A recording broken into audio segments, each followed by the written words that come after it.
안녕하세요. 오늘은 장마에 대한 이야기를 해볼까 합니다. 달귀 같은 경우는 장맛비를 참 싫어합니다. 지금 영상에 보이는 제라늄이나 목마가렛, 그 다음에 율마, 동백나무, 치자와 같은 이런 관엽식물 같은 경우는 장맛비를 아주 좋아합니다. 이런 친구들 같은 경우는 장맛비를 맞추면 더 풍성하게, 더 건강하게 자라지만, 이 다육이 같은 경우는 장맛비에 아주 취약하기 때문에 이 거리대에서 키우는 분들, 아니면 노숙으로 다육이를 키우는 분들 같은 경우는 장맛비를 조심하셔야 됩니다. 아직까지는 장마 이야기가 많이 나오진 않지만 아마 6월 중순 정도 지나면 아랫지방부터 장맛비가 내리기 시작하면서 전국적으로 많은 비가 내릴 거라고 예상을 해봅니다. 이 강릉 같은 경우도 국지성 호우가 갑작스럽게 쏟아져 가지고 대비를 못 해가지고 작년에도 참 고생을 했던 기억이 나는데요. 그래서 항상 하루 일기예보를 잘 들여다보고 비가 온다 그러면 덮개를 덮어 가지고 비를 맞지 않게 관리를 하는 게 좋습니다. 특히 이 다육이 같은 경우 저 뒤쪽에 있는 두들레아 같은 경우는 수면에 들어가는 그런 계절이 오고, 이런 친구들 같은 경우는 동용종이기 때문에 고온 다습한 환경이 되면 잿빛 곰팡이와 같은 곰팡이병이 종종 발생을 합니다.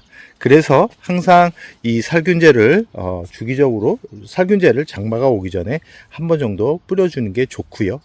지금 기온이 높아지면 이 두들레아처럼 잎에 이렇게 상처가 나면서 지저분해지는 그런 병증이 생기기도 합니다. 그렇기 때문에 이런 얼굴로 보이는 그런 품종들 같은 경우는 살균제를 쳐가지고 미연에 방지를 하는 게 좋다라는 말씀을 드리고 싶고요.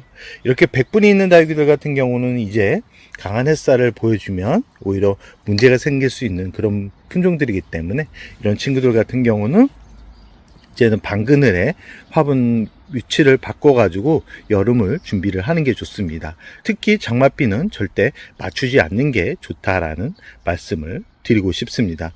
그 외에 다육이 또한 품종에 따라서 장맛비가 독이 되고 약이 될 수도 있는데, 이런 매창 같은 경우는 오히려 고온 다습한 환경에서 더 잘 자라는 그런 품종이기 때문에 이런 친구들은 갑작스럽게 내린 그런 장맛비에도 견디는 힘이 강하지만, 대부분의 다육이들 같은 경우는 장맛비를 맞추게 되면 한두 시간은 맞춰도 됩니다. 한두 시간은 맞춰도 되는데, 이 하루 종일 맞추는 비에 이 화분 속 안에 있는 수분이 마르지 않은 상태에서 이 온도가 높아지면 바로 무름병이 생깁니다. 이 장마가 무서운 게 뭐냐면 이 무름병이 잘 오는 계절이기 때문에 그럽니다. 화분 속에 있는 흙과 높은 온도, 습도와 결합해 가지고 거름에서 열이 발생하면서 문제가 될 수 있기 때문에 이 장맛비는 절대 맞추지 않는 게 좋다라는 말씀을 일차적으로 드리고 싶고요. 혹시 장맛비를 많이 맞춘 분들 같은 경우는 화분에서 이 다육이를 분리해 가지고 마른 흙에 심어주는 것도 방법입니다. 그렇지 않은 상태로 그대로 두게 되면 잎이 정말 이 수분을 끌어올리면서 터지는 그런 다육이도 발생을 합니다. 터진다는 표현은 이 아방가드로를 보시면 아시겠지만, 이 아방가드로 얼굴이 이렇게 얼굴이 크지 않습니다. 이 상태가 된 거는 왜 그러냐면, 이 화분 속에 있는 영양분이 없는 상태로 성장을 하다가 영양분이 많은 흙에 분갈이를 해주고 나서 이 햇살이 살짝 부족한 곳에서 키우다 보니까 갑작스럽게 수분과 영양분이 한 번에 끌어올리면서 잎이 변이가 온 이 상태로 그대로 쭉 유지가 되면 문제가 안 되는데, 이 상태로 온도가 높아지면서 햇살이 잘 나지 않는 그런 계절이 오면 이런 다육이들 같은 경우는 잎이 손만 대도 툭 떨어지는 무름병 증상이 발생할 수 있습니다. 그렇기 때문에 다육이 같은 경우는 장마가 오기 전까지 충분하게 물을 주면서 잎을 통통하게 만들어 놓은 상태로 장마와 마주쳐야 됩니다.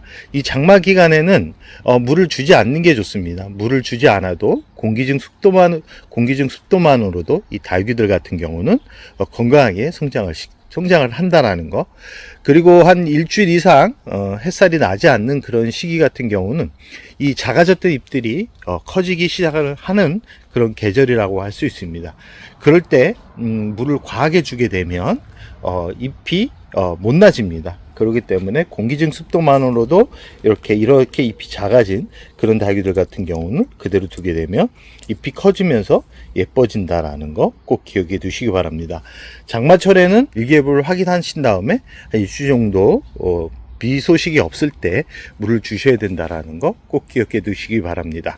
분갈이 같은 경우도 마찬가지입니다. 이 고온다습한 환경에서는 뿌리를 많이 건드리지 않고 흙만 채워주는 정도에서 마무리를 해야 되고요. 분갈이 하지 않는 다육이가 갑자기 국지성 호우에 화분 속 안에 흙이 흠뻑 젖어 있다 그러면 흙이 아깝다 그래도 흙을 바꿔가지고 이 흙 마른 상태를 유지해 주는 게 장마 기간을 잘 넘길 수 있는 방법이라는 거 꼭 기억해 두시기 바랍니다. 이 장마비는 이 다육이들한테는 독입니다. 그러나 약이 되는 그런 다육이들도 있습니다. 어떤 다육이냐면 잎꽂이를 시도하는 그런 다육이들 같은 경우는 장마비에 노출이 돼도 그런 친구들은 빠르게 성장을 시키는 게 목적이기 때문에 그런 친구들은 빗물을 받아가지고 저명간수로 물 담가주거나 하루 정도 이 빗물에 노출시켜 준다 그러면 한 일주일 정도만 지나도 달라진 얼굴을 아마 볼 수 있을 겁니다. 특히 이 작은 화분들 같은 경우는 큰 화분들과 다르게 이 화분 속 안에 있는 흙이 많지 않기 때문에 하루 정도의 장맛비를 맞춰도 한 일주일 정도만 지나도 마르기 때문에 작은 화분들 특히 어떤 정도의 크기냐면 지금 이 정도의 크기라고 생각을 하시면 됩니다. 이 정도의 크기 정도면 대략 하루 정도 빗물을 맞추게 되면 한 일주일 정도 지나면 화분 속 안에 있는 흙이 마를 정도라고 생각을 하시면 되고요. 저런 다육이들 같은 경우는 빗물이 약이 돼 가지고 오히려 성장을 더 빠르게 만들어 줍니다. 그렇기 때문에 잘 크지 않는 다육이, 분갈이를 했는데 이상하게 잘 크지 않는 다육이들 같은 경우는 빗물을 맞추면 잘 크는데 간혹 이 욕심이 나서 맞추면서 키우는 분들이 있는데 과한 욕심이 오히려 독이 될 수 있다는 거 꼭 기억해 두시기 바랍니다. 그리고 장마가 오기 전에 살균제 정도는 한 번씩 쳐주는 게 좋습니다. 왜 그러냐면 이 곰팡이병이 의외로 이 장마 기간에 잘 생깁니다. 집에도 고온다습하면 곰팡이가 많이 생기듯 이 다육이 또한 이 고온다습한 환경이 되면 이 곰팡이가 잎 사이사이 뿌리 안쪽에 발생을 하는 그런 경우가 있고 뿌리 안쪽에 생기면 이 잎의 변이가 자주 옵니다. 그리고 성장이 느려지는 그런 특징을 보이기 때문에 한 6월 초 정도에 너무 강한 햇살 그리고 뜨거운 기온이 높아지는 그런 계절에 살균제를 치면 이 다육이들이 몸살을 할 수 있기 때문에 꼭 5월 말 정도에 기온이 살짝 내려간 그 시점 그리고 햇살이 강하지 않을 때 살균제를 쳐가지고 이 장마를 준비하는 것도 좋은 방법이라는 말씀을 드리고 싶습니다. 이 장마 기간이 오면 잎이 웃자라거나 잎이 길어지는 그런 특징을 보이기 때문에 그렇게 좀 못 나진다 그래가지고 너무 스트레스 받지 않는 게 좋습니다. 장마 기간에 잎을 키워서 여름, 가을이 지나고 난 후에 이 물 조절을 하면서 다육이 얼굴을 만들면 되기 때문에 너무 스트레스 받지 말라는 말씀을 드리면서 오늘의 영상을 여기서 마무리할까 합니다.